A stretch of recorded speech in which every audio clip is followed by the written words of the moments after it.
Welcome to Guide Guru. We hope this video helps. You start now, confirm stable ping and 60+ frames so your timing isn't noisy.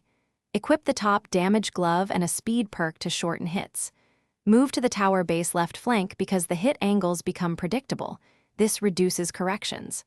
Once positioned, rhythm your slaps, short, controlled bursts rather than wild swings.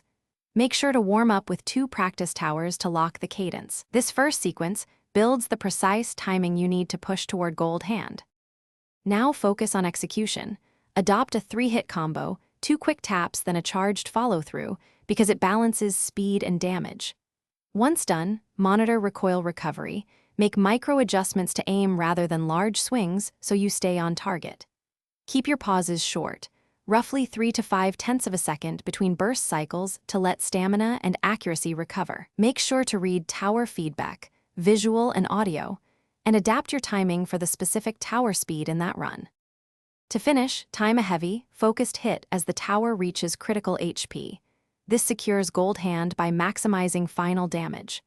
Once done, if you miss or lose rhythm, step back about 1/2 meter, reset your stance, and resynchronize with 2 practice bursts before retrying. Small repositioning fixes aim drift. Make sure to change glove or perk only if repeated runs fail.